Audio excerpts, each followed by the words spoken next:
یکم محرم الحرام آپ سب جانتے ہیں، امیر المومنین، خلیفۃ المسلمین، انتخاب خدا اور مراد مصطفیٰ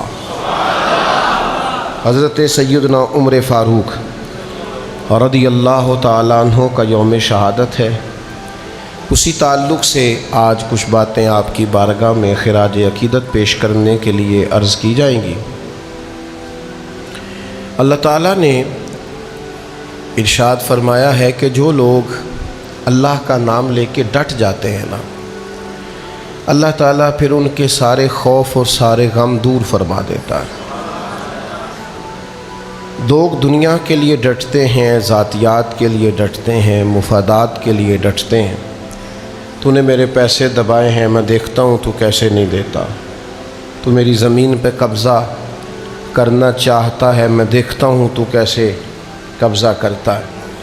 تو نے میرے ساتھ فلاں زیادتی کی ہے، میں تجھے بدلہ لے کے بتاؤں گا، تو ابھی مجھے جانتا نہیں۔ لوگ ذات کے لیے ڈٹ جاتے ہیں۔ رب قرآن مجید میں فرماتا ہے ان الذین قالوا ربنا اللہ ثم استقاموا، وہ لوگ جنہوں نے کہا کہ اللہ ہمارا رب ہے اور پھر وہ اس پر ڈٹ گئے، فلا خوف علیہم ولا هم یحزنون، فرمایا انہیں نہ کوئی خوف ہوگا اور نہ وہ غمگین ہوں گے، جو ڈٹ گئے اللہ کا نام لے کر۔ یاد رکھیے گا کہ کچھ لوگ ایسے ہوتے ہیں جن کی طبیعت میں سادگی ہوتی ہے، جن لوگوں کی دنیا داری محدود ہوتی ہے، لالچ تھوڑا ہوتا ہے، حرص سے دور ہوتے ہیں، ہوس سے دور ہوتے ہیں، مطمع نظر دنیا داری نہیں ہوتا، وہ لوگ مضبوط ہوتے ہیں۔ جو لوگ اپنے مفادات کی جنگ لڑتے ہیں، اپنے لیے سوچتے ہیں، آہستہ آہستہ وہ کمزور ہونے لگ جاتے ہیں۔ بہت سے مقامات پر انہیں خود محسوس ہوتا ہے کہ میری گفتگو پھیکی سی ہے، اس میں کوئی وزن نہیں ہے، کیونکہ میں خود اس پر عمل نہیں کر پا رہا۔ تو توانا اور طاقتور وہ لوگ ہوتے ہیں جو بے لوث ہوتے ہیں، خدمت کا مزاج رکھتے ہیں، محنت کا جذبہ رکھتے ہیں، جد و جہد جن کی طبیعت ہوتی ہے، دنیاوی خوشامد سے کوسوں دور ہوتے ہیں۔ وہ لوگ ذرا صحیح معنوں میں آگے بڑھ جاتے ہیں۔ اور پھر دنیا کی لذات جن لوگوں کو نہیں نہ لگتی، وہ لوگ بھی بے خوف ہوتے ہیں۔ لذتیں لگ جاتی ہیں، کھانے کا چسکا، اچھا لگنے کا شوق، بہترین لباس کی خواہش، اچھی گاڑی، اچھا موبائل، اچھا گھر، اچھی، یہ لذات ہیں، دنیا کی لذتیں لگ جاتی ہیں بندے کو۔ جن لوگوں کو یہ لذت لگ جاتی ہے نا، وہ پھر عبادت کی لذت نہیں لے پاتے، وہ یاد خدا کی لذت نہیں لے پاتے، سجدوں میں جمتی نہیں پیشانیاں ان کی الا ماشاءاللہ۔ تلاوت قرآن مجید کے ساتھ ان کا وہ لب و لہجہ نہیں ہوتا، چونکہ یہ ایک الگ ذائقہ ہے، یہ بھی ایک ذائقہ ہے پورا۔ دنیا داری کی لذات یہ جب پورے طور پر ہیوی ہو جاتی ہیں، ہمارے ایک استاد کہا کرتے تھے، کہتے تھے میں اپنے بچوں سے بھی کہتا ہوں اور اپنے شاگردوں سے کہتا ہوں کہ جس آدمی کے بال ہی سارا دن ٹھیک نہیں ہوتے، اس نے کوئی کام کیسے کرنا ہے؟ سارا دن تو اس نے آئینے کے سامنے کھڑے ہو کے گزار دیا، تو کیا کرے؟ دنیاوی لذتیں جن لوگوں کو لگ جاتی ہیں، ان کے لیے بھی بہت ساری چیزیں مشکل ہوتی ہیں۔ اور پھر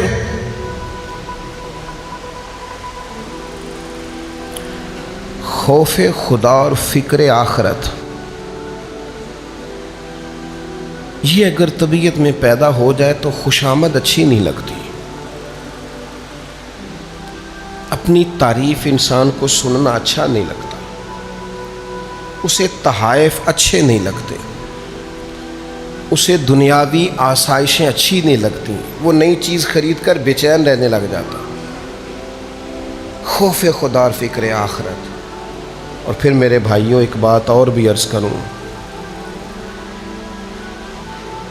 جن لوگوں کی پسند ان کا دین ہو جاتا ہے نا، اور جو دین پر ڈٹ جاتے ہیں، وہ متاثر نہیں ہوتے جلدی کسی سے۔ ان کو کسی ملک کا بہت ترقی یافتہ ہونا اور کسی کا بہت آسانیوں میں ہونا اور بہت سہولیات میں ہونا انہیں محبوب نہیں ہوتا۔ مجھ سے ایک دوست نے ایک دفعہ پوچھا تھا کہ آپ نے کبھی کسی شخص کو معراج پر بھی سمجھا ہے کہ وہ بندہ معراج پا گیا ہے؟ تو میں نے ان سے کہا میں چھوٹا آدمی ہوں، کو بڑی بات تو نہیں کر سکتا، لیکن میری نظر میں معراج یہ ہے کہ حالات اگرچہ بڑے خراب تھے، دشمن اگرچہ پیچھے لگا ہوا تھا، چاروں جانب فوجیں چڑھی ہوئی تھی، مسلمانوں پر بظاہر مکے کی فضا کو تنگ کر دیا گیا تھا، لیکن اس سارے ماحول میں ایک آدمی معراج پا گیا، حضرت صدیق اکبر۔ ادھر ادھر دائیں بائیں کافر تھے، لوگوں کا خیال یہ تھا کہ شاید انہوں نے ساری چیزیں تنگ کر دی ہیں، حالات کو کٹھن کر دیا ہے، لیکن جناب صدیق اکبر کی معراج یہ تھی کہ ان کے پاس اور کوئی نہ تھا، وہ غار میں اکیلے تھے اور گود میں محبوب کا سر نور رکھے ہوئے تھے، اور بٹھا کر اپنے محبوب کو اپنے پہلو میں جو لوگ کچھ نہیں نہ کرتے وہ بھی کمال کرتے ہیں۔ یہ معراج ہے، معراج پائی۔ تو یاد رکھیے گا اور سمجھ لیجئے گا، دین پر ڈٹ جانا۔ میں نے بڑے بڑے لوگوں کو دیکھا ہے، ہر مہینے بھی جن کے گھر میں محفل ہوتی ہے اور ہر ہفتے بھی جن کے ہاں ختمات شریف پڑھے جاتے ہیں، ان سے بھی کہا جائے نا کہ آج آپ کے بچے کا ولیمہ ہے تو ایک تلاوت نہ ہو جائے، ایک نعت نہ ہو جائے، انہیں شرم آ رہی ہوتی ہے کہ اب ولیمے میں نعت، اب یہاں دین کی بات۔ لوگ مذہب پر عمل کرتے ہوئے اور مذہب کا اظہار کرتے ہوئے اور اپنے آپ کی نسبت مذہب کے ساتھ کرتے ہوئے ہچکچاتے ہیں۔ مجھ سے میرے ایک دوست نے مشورہ مانگا، اس نے کہا کہ حضرت وہ دینی آدمی ہے، اللہ نے توفیق دی ہے، خدمت کرتے ہیں، کہتے مجھے ایک بڑی جگہ دعوت دی جا رہی ہے جہاں بڑے دنیاوی طور پر لوگ آئیں گے، تو میں چلا جاؤں؟ میں نے کہا ضرور جائیے۔ وہ کہنے لگے کہ اکثر ڈر سا آتا ہے بندہ دنیا دار نہ ہو جائے۔ میں نے کہا آپ کو دنیا دار سمجھ کے بلایا ہی نہیں جا رہا، آپ کا تو امامہ دیکھ کے آپ کو دعوت مل رہی ہے، آپ کا دینی تعارف دیکھ کے۔ ہاں وہاں جا کے آپ کو دیندار سمجھ کے بلایا ہے تو آپ نے دنیا داروں کے بیچ بیٹھ کر بھی دیندار ہی رہنا ہے، چونکہ آپ کی عزت، آپ کا وقار، آپ کی عظمت مذہب کی بنیاد پر۔ وہاں جا کر آپ کوئی ایسا سٹائل اختیار نہ کریں جس سے آپ کی دینی نسبت کو ٹھیس پہنچے۔ نبی پاک صلی اللہ تعالی علیہ وسلم نے ارشاد فرمایا، مسند امام احمد میں صحیح سند سے روایت موجود ہے، حضور فرماتے ہیں میری امت میں دین میں سب سے زیادہ سختی کے ساتھ عمل کرنے والے، خود عمل کرنے والے، میری امت میں دین پر سب سے زیادہ سختی کے ساتھ عمل کرنے والے کا نام عمر ابن خطاب ہے۔ ایسا نہیں کہ وہ سختی سے عمل کرواتے ہیں، یہ نہیں فرمایا، عمل کرنے والے۔ ہم بھی کرتے ہیں پر ہمارے یہاں کچھ لوگ دین پر سختی سے عمل کرواتے ہیں، ان کے پاس چونکہ ممبر ہوتا ہے، مائک ہوتا ہے، تو وہ سختی اور شدت کے بھی جملے بولیں تو چونکہ اب وہ بیٹھے ہی گفتگو کے لیے تو کہہ سکتے ہیں، سر تسلیم خم ہے جو مزاج یار میں آئے۔ لیکن سیدنا عمر اپنی ذات کے تعلق سے سختی کے ساتھ دین پر عمل کرنے والے، اور اتنا عمل کیا، پھر جب امیر المومنین بنے تو پھر عمل کروایا، اور اتنا سخت عمل کروایا حضرت عمر نے کہ حضرت عبداللہ ابن مسعود فرمایا کرتے تھے عمر تو اسلام کا مضبوط قلعہ ہے، مضبوط دیوار ہے۔ حضرت عمر صحابہ کے بیچ بیٹھے تھے، فرمایا تم بھی ان فتنوں کے بارے میں جانتے ہو جو نبی کریم نے بیان فرمائے؟ تو کہنے لگے ہاں۔ حضرت حذیفہ رضی اللہ تعالیٰ عنہ اور چند اور صحابہ بھی حاضر تھے، عرض کی امیر المومنین جانتے ہیں نبی پاک نے فرمایا مال فتنہ ہے، اولاد فتنہ ہے، تمہارا ہمسایہ پڑوسی تمہارے لیے آزمائش ہے، اور اس کی نجات یہ ہے کہ تم نماز پڑھو، صدقہ دو، نیکی کا حکم دو، برائی سے منع کرو، ان فتنوں سے بچ جاؤ گے۔ نماز پڑھ کے، صدقہ کر کے، نیکی کا حکم دے کے، مال کے فتنے سے، اولاد کے فتنے سے، ہمسائے کی آزمائش سے بچ جاؤ۔ حضرت عمر کہنے لگے میں اس فتنے کی بات نہیں کر رہا، میں اور فتنے کی بات کر رہا ہوں جو دین کے معاملے میں آئے گا۔ تو حضرت حذیفہ کہنے لگے اے عمر میں اس فتنے کے بارے میں جانتا ہوں، لیکن ایک دروازہ ہے اس فتنے کا جس دروازے نے اس فتنے کو روکا ہوا ہے۔ تو حضرت عمر فوراً بولے، فرمانے لگے پھر یہ بتاؤ کہ وہ دروازہ کھولا جائے گا کہ توڑا جائے گا؟ حضرت حذیفہ کہنے لگے وہ توڑا جائے گا۔ حضرت عمر کہنے لگے ٹوٹ گیا تو پھر تو فتنوں کا دروازہ کھول جائے گا؟ کہاں، قانون قدرت یہ ہے، فیصلہ ہی یہی ہے، تقدیر ہی یہی ہے کہ وہ دروازہ ٹوٹ جائے گا، بند نہیں ہوگا، پھر فتنے تیزی سے باہر نکلیں۔ مجلس برخاست ہو گئی، جناب عمر گھر تشریف لے گئے، لوگوں نے حضرت حذیفہ کو پکڑ لیا، بخاری میں موجود ہے کہ حذیفہ وہ کون سا فتنہ ہے، وہ کون سا دروازہ ہے جو فتنوں کے رستے میں دیوار بنا ہوا، اور پھر یہ کہ کھولا نہیں جائے گا اور توڑ دیا جائے گا، اور پھر یہ کہ ایسا ٹوٹے گا کہ فتنے باہر آ جائیں گے۔ تو حضرت حذیفہ چپ کر گئے اور سکتے کے بعد کہنے لگے وہ فتنے ہیں جو اسلام کی طرف آئیں گے، مسلمانوں میں پھیلیں گے، اور دروازے کا نام عمر ابن خطاب ہے، اور فرمایا یہ دروازہ کھولا نہیں جائے گا، توڑ دیا جائے گا، عمر شہید کر دیے جائیں گے۔ دوستو حضرت عمر کو اللہ تعالیٰ نے وہ شان دی کہ ایک مضبوط مزاج، ایک مضبوط قلعہ۔ بہت پیار کریں اپنے بچوں سے۔ قرآن مجید نے کہیں بچوں سے پیار کرنے کا کہا نہیں، بلکہ اگر میں کہوں کہ قرآن مجید نے تو تھوڑا کم کرنے کا کہا ہے، کیونکہ بچوں سے تو فطرتی پیار ہوتا ہے۔ دولت کو اور اولاد کو فتنہ اور آزمائش کہا ہے، تھوڑا کم کرنے کا کہا ہے۔ ضرور پیار کریں اپنی اولاد سے، ضرور پیار کریں اپنے دوستوں سے، لیکن اس چکر سے باہر نکل آئیں کہ میں اگر یہاں سختی کروں گا تو فلاں میرے خلاف ہو جائے گا، تو ہو جائے۔ آپ تو انہیں دوائی تک نہیں کھلا سکیں گے، یہ تو بیمار کے بیمار رہ جائیں گے اگر آپ نے سختی نہ کی۔ یہ گڈ بک میں آنا چھوڑ دیں کہ میرے دوست بھی مجھے اچھا کہیں، فلانا مجھ سے نہ بگڑ جائے، فلانا مجھ بگڑ جائے جس نے بگڑنا ہے۔ سیدنا عمر رضی اللہ تعالیٰ عنہ کا یہ مزاج تھا، کبھی بندوں کی پرواہ نہیں کی، بندے کیا کہتے ہیں، کسی کو آنا ہے تو بسم اللہ، نہیں آنا تو الحمدللہ، لیکن انہوں نے زندگی بھر اگر پرواہ کی ہے تو یا اللہ کی ہے یا اللہ کے رسول کی ہے۔ ہم نہ اپنے آپ کو کسی قسم کے کٹہرے میں نہیں لانا چاہتے، مجھے کوئی برا نہ کہے، او بھائی کہہ لے جس نے کہنا ہے، ایک دفعہ نہیں 100 دفعہ کہے، 1000 دفعہ کہے، 100 بسم اللہ کہے، لیکن آپ اصول پر کھڑے رہیں، آپ مضبوط بات کریں، آپ طاقتور بنیں۔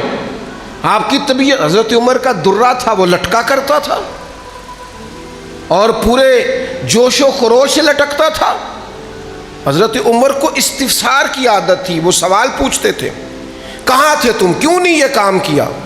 یہ جو مزاج ہے نا جی، فلانا بڑا درویش ہے، کسی کو کچھ نہیں کہتا، غلط کرتا ہے، نقصان اٹھائے گا، کیوں نہیں کہتا کسی کو کچھ؟ کہنا چاہیے جہاں کوئی غلطی کرے۔ حضرت عثمان غنی تو مسجد میں ایک صحابی جمعے میں دیر سے آئے، فرمایا آپ کہاں تھے؟ انہوں نے کہا میں لیٹ ہو گیا تھا اور فلاں کام کر رہا تھا۔ میں وقت پہ آیا کرو، جمعے کا دن ہے، آپ کو پتہ نہیں اذان ہو جائے تو سارے کام چھوڑ دینے چاہیے۔ انہوں نے کہا جی میں لیٹ ہو گیا، پھر میں وضو کرتے کرتے 5 منٹ اور ہو گئے۔ فرمایا تم وضو کر کے جمعہ پڑھنے آئے ہو، حالانکہ نبی پاک نے غسل کرنے کا فرمایا ہے۔ آئندہ جلدی بھی آنا اور غسل کر کے یہاں تک باریک، اور وہ ڈانٹ دیتے تھے، ان کو کہنا آتا تھا۔ لیکن یہاں ایک طبیعت عجیب ہے لوگوں کی، لوگ سمجھتے ہیں اوہ میں بات کروں گا تو فلانا کیا سوچے گا، وہ سوچ لے اس نے جو سوچنا ہے، اسے کو سوچے، تھوڑا نہیں زیادہ سوچے، اور جھجک کے نہیں کھل کے سوچے، لیکن آپ کی جو ذمہ داری ہے آپ اس ذمہ داری کو سمجھیں۔ سیدنا فاروق اعظم رضی اللہ تعالیٰ عنہ گورنر بناتے تھے، پھر ان کا حساب کرتے تھے۔ ایک گورنر کے بارے میں پتہ چلا ریشم کا لباس پہنتا ہے، بہت آسانی میں ہے، بہت موج کرتا ہے، کیا بات ہے، کھا رہا ہے، پی رہا ہے، لگا رہا ہے۔ عمر نے بلا کے فرمایا اس کے کپڑے اتروا کے نا اسے ٹاٹ کا لباس پہناؤ، اور آج کے بعد یہ گورنر ہی نہیں کرے گا، یہ مال غنیمت کے اونٹ چرایا کرے گا۔ ایک وزیر کو لگائیں پاکستان میں آپ اونٹ چرانے کے لیے، صرف ایک کو۔ حضرت عمر کی ایک اس مرد خدا مست کی ایک بات پر عمل کرو، ایک وزیر کو اونٹ چرانے پہ لگاؤ، لیکن تم نے تو مذاق بنایا ہوا ہے، تمہیں پتہ ہے ہم نے نکالا تو دوسری سیاسی جماعت میں چلا جائے گا، تم تو ڈرتے ہو، تمہیں تو ایسے لوگ چاہیے جن کے ووٹ زیادہ ہیں۔ تو جناب فاروق اعظم رضی اللہ تعالیٰ عنہ کسی ملامت کرنے والے کی ملامت کی پرواہ نہیں کرتے، دو ٹوک بات، مضبوط بات۔ آپ تو خوشامد کو سخت ناپسند کرتے تھے۔ ایک شخص نے آپ کی تعریف کی تو فرمانے لگے میرے پاس مٹی ہوتی تیرے منہ میں ڈال دیتا، میری کیوں تعریف کر رہا ہے؟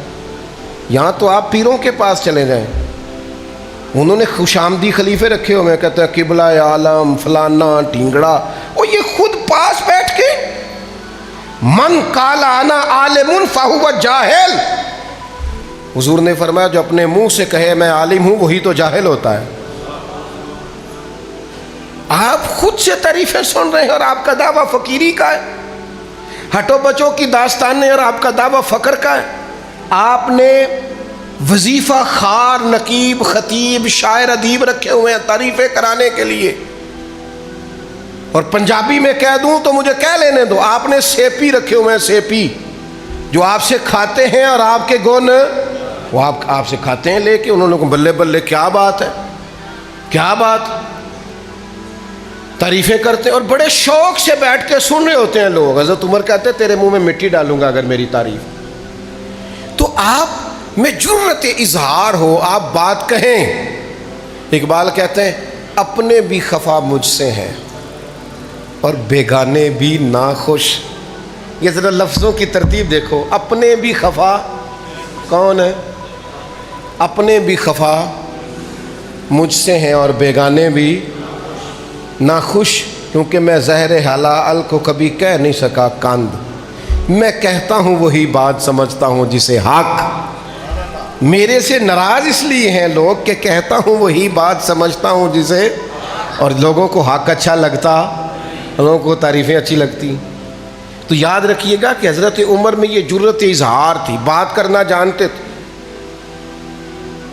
بصرہ کے گورنر کی شکایت آئی، ایک مجاہد آئے اور آ کے کہا حضور وہ جس شخصیت کو آپ نے بصرہ کا گورنر بنایا مجھے ان سے بڑی شکایت ہے۔ کہا کیوں؟ فرمانے لگے میں پلٹ پلٹ کر دشمن پر حملہ کرنے کی قوت رکھتا ہوں، ایک طاقتور اور جانباز فوجی ہوں، میں نے بڑی جد و جہد کے ساتھ لڑائی کی ہے، جنگ کی ہے۔ مصنف ابن ابی شیبہ میں حضرت جریر ابن عبداللہ سے یہ روایت موجود ہے، کہنے لگے میں نے بڑی جد و جہد سے لڑائی کی، لیکن آپ کے بصرہ کے گورنر نے ایک تو مجھے مال غنیمت میں سے حصہ پورا نہیں دیا جو میرا بنتا تھا، اور پھر یہ کہ جب میں نے مطالبہ کیا تو مجھے 20 کوڑے مارے، میرا سر منڈوا دیا ہے، مجھے تکلیف دی ہے۔ آپ کسی آفیسر کے خلاف بات کر کے تو دیکھیں، اور ہمارے ملک میں ویسے بھی جو ملازم ہیں وہ ڈیوٹی نہیں کرتے، وہ افسروں کو راضی کرتے ہیں۔ افسر راضی رہیں تو آپ ڈیوٹی کریں چاہے نہ کریں، اور اگر افسر ناراض ہیں تو پھر آپ ڈیوٹی کریں بھی ساری تو پھر بھی آپ ڈیوٹی نہیں کر سکتے، وہ سیٹ پہ قائم یہ چلتا ہے ہمارے سرکاری اداروں میں الا ماشاء۔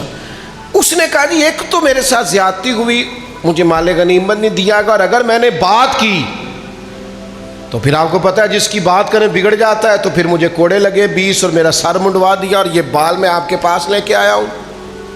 حضرت عمر فاروق رضی اللہ تعالیٰ عنہ نے گورنر صاحب کو خط لکھا، اور یہ ذرا جرت دیکھو سیدنا فاروق اعظم کی۔ آپ فرمانے لگے بات میں نے سن لی ہے، گواہیاں میں نے منگا لی ہیں، پتہ میں نے کر لیا ہے، معلومات مجھے ہو گئی ہے، جو یہ بندہ کہہ رہا ہے بات بالکل ٹھیک ہے۔ اب میں آپ سے کہتا ہوں کہ آپ کو بدلہ دینا ہے، سر بھی منڈوانا پڑے گا۔ میں آپ کو صحیح سند سے روایت سنا رہا ہوں مصنف ابن ابی شیبہ سے، یعنی گورنر کا سر مونڈا جائے گا ایک عام آدمی کے لیے؟ اتنی جرت تو آپ چھوٹے سے افسر کے لیے نہیں کر سکتے۔ فرمایا سر بھی آپ کا مونڈا جائے گا، 14 کوڑے بھی لگیں گے، بس آپ یہ بتا دیں کہ آپ نے اس کے ساتھ یہ جو سارا کچھ کیا یہ اکیلے میں کیا کہ لوگوں کے سامنے کیا ہے؟ اگر اکیلے میں کیا ہے تو سزا تنہائی میں اکیلے میں، اور اگر سب کے بیچ کیا ہے تو سزا بھی سب کے بیچ ملے گی۔ حضرت فاروق اعظم نے اس شخص کو دیا، رکا، بھیجے 7 لوگ، وہاں جا کے گورنر صاحب کو بھرے مجمع میں جب لوگوں کے بیچ اس شخص نے کہا آئیے میں آپ کا سر مونڈنے لگا ہوں، اور جب اس نے اس طرح پکڑا، سر مونڈنے کا سامان اٹھایا، لوگ کہنے لگے یار غلطی ہو گئی، چل معاف کر دے۔ کہنے لگا کیوں معاف کروں؟ گویا وہ زبان حال سے کہہ رہا تھا، وجد میں کہہ رہا تھا، کیسے معاف کروں؟ یہ عام حکومت نہیں، یہ رسول اللہ کے خلیفہ کی حکومت ہے، خلیفہ برحق کی حکومت ہے، یہاں کسی غریب پر کوئی زیادتی ہو سکتی نہیں ہے۔ اس نے کہا کہ میں نہیں معاف کرتا، میں قصاص لوں گا، بدلہ لوں گا۔ قربان جائیں اس گورنر کی عظمت پہ۔ اس نے کہا یار تم نہ بولو، زبان حال سے کہنے لگے تم نہ بات کرو، میری واقعی غلطی ہے۔ گورنر صاحب ممبر سے اترے، کرسی سے اترے اور زمین پہ بیٹھ گئے، سر سے پگڑی اتاری، فرمایا تو لے یار بدلہ، اتار میرے سر کے بال۔ اور جب وہ زمین پہ بیٹھ گئے تو پھر وہ شخص تڑپ گیا، پھر اس کا کلیجہ ذوق شوق سے گویا پھٹنے کے قریب آئے، کہنے لگا اللہ تو گواہ ہو جا، مجھے میرا قصاص گویا مل گیا ہے، میں تیری رضا کے لیے اسے معاف کرتا ہوں۔ اس میں آپ اس مزدور کا بھی، اس غریب کا بھی کمال سمجھیں جو ڈر کے سہم کے اندر نہیں بیٹھا۔ اس کو حقیقی جمہوریت کہتے ہیں، یہ اصل آزادی رائے۔ جا کر کے بادشاہ وقت، حکومت وقت کے ساتھ بات کرنا، اور امیر وقت سے کہا کہ میرے ساتھ زیادتی ہوئے، جرت اظہار، اور پھر کمال دیکھیے امیر المومنین کا سزا بھی سنائی۔ اور سارے لوگ حق کو قبول کرتے نہیں ہیں، غلطی دلیر لوگ مانا کرتے ہیں، غلطی جرت مند لوگ مانا کرتے ہیں۔ اپنے اندر کمزوری ہو تو کوئی خاص آدمی ہوتا ہے جو اپنی کمزوری کا احساس اور اقرار کرے۔ قربان اس گورنر کی شان پر بھی جنہوں نے کہا میں بدلہ دے کے مثال قائم کروں گا۔ اپنے اندر یہ ساری چیزیں پیدا کرنے کی ضرورت ہے، صرف ہمیں بدلے لینے نہیں۔ اگر ہماری غلطی ہے تو ہمیں پھر تھوڑا کٹہرے میں آنے کی بھی عادت ہونی چاہیے، زمین پر بیٹھنے کا بھی ہمارے اندر پھر حوصلہ ہونا چاہیے۔ لیکن ہم کہتے ہیں ہم نہیں، باقی ساری دنیا۔ تو حضرت عمر کو اللہ نے یہ کما، اور پھر ایسے ہی نہیں فیصلہ کر دیتے تھے، ایسے نہیں۔ ہمارے وہ جو دیسری ماحول میں پنچایت میں لوگ ہوتے تھے نا، ان کا اثرات بھی موجود ہے۔ سچا ہونے کے لیے دلیل کی زیادہ ضرورت نہیں ہوتی ان لوگوں کے پاس، بس جڑا پہلو ٹر گیا، جڑا جو جج صاحب کے پاس، وکیل صاحب کے پاس، بڑے کے پاس، پرنسپل صاحب کے پاس پہلے چلا گیا نا، پہلے، اور اس نے اپنی بات سنا لی ہے، تو میں نے یہ کہتا بھی لوگوں کو سنا ہے کہ تھانوں تے صدنا پہ آئے تھے، آپ ہی آیا جی، لہذا چونکہ اس نے میری شان مان لیا تو فیصلہ بھی اسی کے حق میں ہوگا، تو پہلے آیا۔ مزاج ہوتا، حضرت عمر رضی اللہ تعالیٰ عنہ چونکہ فیصلہ کرتے تھے تو بات کی گہرائی میں اترنے کے عادی تھے، گہرائی میں تھوڑا سا نا، جب تک آپ دوسرے کی بات نہ سن لیں، رائے نہ قائم کریں، فوراً فیصلہ نہ کر لیں سنی سنائی بات پہ، بندہ کوئی نہ، اور یہ اتنے پراپوگنڈے مشہور ہو، ایک طرف بات سنتے ہیں نا ہم، آپ نے 100 جگہ پہ یہ مسئلہ سنا ہوگا کہ جڑا عمرہ کر لے تے حج فرض ہو جاتا ہے، تو یہ کسی جگہ نہیں لکھا ہوا، لیکن آپ ساری دنیا کو سمجھائیں۔ BBA کیا نوجوان ہے، مجھے جانتا ہے، اس کی بیوی امید سے تھی، چاند گرہن ہو گیا، پڑھا لکھا آدمی ہے، تو مجھے کہنے لگا جی یہ چاند گرہن ہو جائے تو بیوی حاملہ ہو تو کیا کرنا چاہیے؟ میں نے یار کس جگہ الجھ گئی، قوم کہاں پھنس گئی؟ کوئی کہیں نہیں لکھا، اسے آرام کرنے تو کچھ بھی نہیں ہوتا، بیٹھنا نہیں تو آپ کن توہمات میں الجھ گئے؟ تصویر کا دوسرا رخ تو دیکھیں، مسئلے کی تحقیق تو کریں۔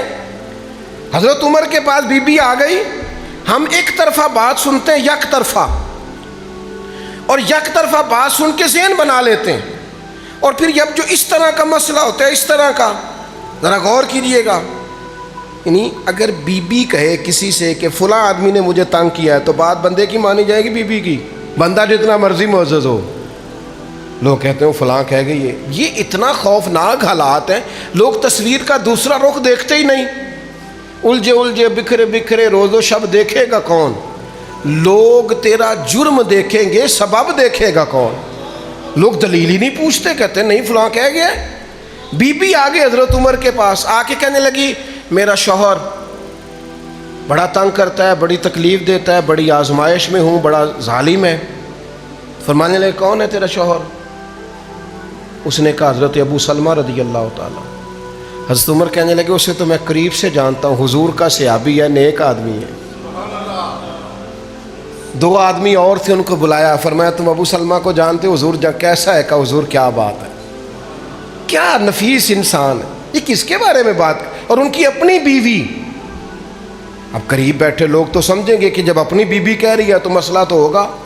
حضرت عمر رضی اللہ تعالیٰ عنہ نے فوراً ایک شخص کو بھیجا، فرمایا ابو سلمہ کو بلا کے لاؤ۔ وہ آئے، اہلیہ بیٹھی تھی۔ آپ نے فرمایا تیری بیوی تیری شکایت کر رہی ہے۔ تو حضرت ابو سلمہ کہنے لگے اے عمر، اتنا خوشحال اس کے خاندان اور قبیلے اور علاقے میں کوئی نہیں جتنا میں نے اسے خوشحال رکھا ہوا، اتنا اچھا لباس اور کوئی نہیں پہنتا۔ آج کچھ بیبیاں یہ بھی کہتی ہیں نا جی وہ کپڑے لے کے دین نال کی ہوندا ہے، خرچہ ساری دنیا ہی دیندی ہے۔ بھئی اگر صحابہ اس کو گنتے تھے تو آپ اس کو معمولی سمجھتے ہیں؟ شمار کر رہے۔ حضرت ابو سلمہ کہہ رہے سب سے اچھے کپڑے یہ پہنتی، سب سے اچھا کھانا یہ کھاتی، سب سے اچھے گھر میں یہ رہتی۔ مسئلہ کیا ہے؟ ہاں ازدواجی وظیفہ ادا کرنے میں میں ذرا کم ہوں، یہاں تک بات ہے، باقی اس کو زندگی کی ہر آسانی اور سہولت میسر ہے۔ یہ حضرت عمر ہے۔ حضرت فاروق اعظم نے درہ اٹھا لیا اور اس خاتون سے کہنے لگے تجھے تیری ماں روئے، تو اپنے شوہر کے خلاف بات کرتی ہے، تو اللہ سے نہیں ڈرتی؟ تو مالک کا خوف نہیں کرتی؟ اور اتنے لوگوں کے بیچ آ کے تو نے، ایک وہ شخص ہے جس کے مقدمے پر فوراً جناب عمر نے کہا ہے کہ میں نے تحقیق کی ہے یہی معاملہ، اور یہاں حضرت عمر فاروق رضی اللہ تعالیٰ وہاں بھی تحقیق کر کے بات کی، یہاں بھی تحقیق کر کے بات کی۔ فرمایا تو اللہ سے ڈر جا، یہ کام نہ کر۔ وہ بھی کیا عظمت والی خاتون تھی، کہنے لگی مجھے تنبیہ ہو گئی ہے، آج کے بعد شکایت کا موقع نہیں ملے گا، میں اپنے شوہر کے معاملے میں ضرور اپنے رب کا خوف کروں۔ حضرت فاروق اعظم رضی اللہ تعالیٰ عنہ اسلام کا مضبوط قلعہ تھا۔ کوئی آدمی اگر ناجائز بات کرتا تو روکتے، کسی پر ظلم ہوتا تو روکتے، کہیں زیادتی ہوتی تو حضرت عمر نے اپنے گورنروں سے کہا تھا تمہیں گورنر اس لیے نہیں بنایا گیا کہ تم لوگوں کی پشتوں پر درے برساؤ یا ان کی زمینوں پر قبضہ کرو، تمہیں تو اس لیے گورنر بنایا گیا ہے کہ تم سنت اور شریعت کا نفاذ کرو، تمہیں تو اس لیے گورنر بنایا گیا ہے لوگوں کی آسانی کے لیے تم فیصلے کرو۔ باقی ایک فلسفہ اور ہے حضرت عمر کی زندگی کا۔ حضرت عمر کثرت سوالات کے قائل نہیں تھے کہ بہت پوچھا جائے۔ آج نا ہمارے ہاں بس تفصیلات ہی ہو رہی ہیں، ڈبیٹ ہی ہو رہی ہیں، دین سیکھا ہی جا رہا ہے، سمجھا ہی جا رہا ہے، اس پر تشریحات ہی ہو رہی ہیں۔ عمل کب ہونا ہے؟ 3 گھنٹے کی تقریر، 4 گھنٹے کی تقریر، 40 سال ہو گئے تقریر کرتے، 45 ہو گئے تقریریں سنتے، عمل کب ہونا ہے؟ کچھ لوگ بڑے ہی سوال جواب کرتے ہیں، پر سوال جواب ہی کرتے ہیں، عمل نہیں کرتے۔ صحیح مسلم میں حدیث موجود ہے، صحابہ نے حضور سے کچھ سوالات کیے، سرکار نے جواب دی، لیکن انہوں نے کچھ زیادہ ہی سوالات بعض نوجوانوں نے کر دی، اللہ کے رسول ناراض ہو گئے۔ مجھے بتائیے کیا کوئی ایسا سوال ہے جس کا میرے نبی کے پاس جواب نہ ہو؟ حضور ہر سوال کا جواب دے رہے، لیکن سوال ہی سوال، صرف بات ہی بات، مسئلے ہی مسئلے، اور عمل نہیں۔ تو حضور ناراض ہو گئے، فرمایا پوچھو جو پوچھنا ہے۔ تو ایک شخص نے کھڑے ہو کے کہا یا رسول اللہ میرا باپ کون ہے؟ تو حضور نے فرمایا فلاں تیرا باپ۔ ایک دوسرے نے کھڑے، یعنی وہ سوال جن کا تعلق علم غیب کے ذات ہے، یہ صحیح مسلم میں موجود، فلاں تیرا باپ ہے، 2 کو بتایا۔ اب حضرت عمر بھانپ گئے کہ حضور تو ناراض ہو گئے۔ تو جناب فاروق اعظم اٹھے، حضور کی بارگاہ میں عرض کرنے لگے یا رسول اللہ ہم رب کی بارگاہ میں توبہ کرتے ہیں، اور ساتھ کہا حضور رضیت باللہ ربا وبالاسلام دینا وبسیدنا و مولانا محمد نبی و رسولا۔ یا رسول اللہ ہم بڑے راضی ہیں کہ اللہ ہمارا رب ہے، ہم بڑے راضی ہیں کہ اسلام ہمارا دین ہے، ہم بڑے راضی ہیں کہ آپ کو اللہ نے ہمارا نبی اور رسول بنا کے بھیجا ہے۔ تو اللہ کہ محبوب علیہ السلام خوش ہو گئے۔ یاد رکھیے میرے دوستو، مضبوطی کے ساتھ دین پر عمل کیجئے، مضبوطی کے ساتھ، اور مضبوطی کے ساتھ نفاذ دین کی جد و جہد کیجئے، اور مضبوط اعصاب کے ساتھ اپنی زندگی گزاریے۔ جو آپ کی ذمہ داریاں ہیں ان کو صحیح طور پر ادا کرنے کی کوشش کیجیے۔ یہ حضرت عمر کی زندگی کا اصول ہے۔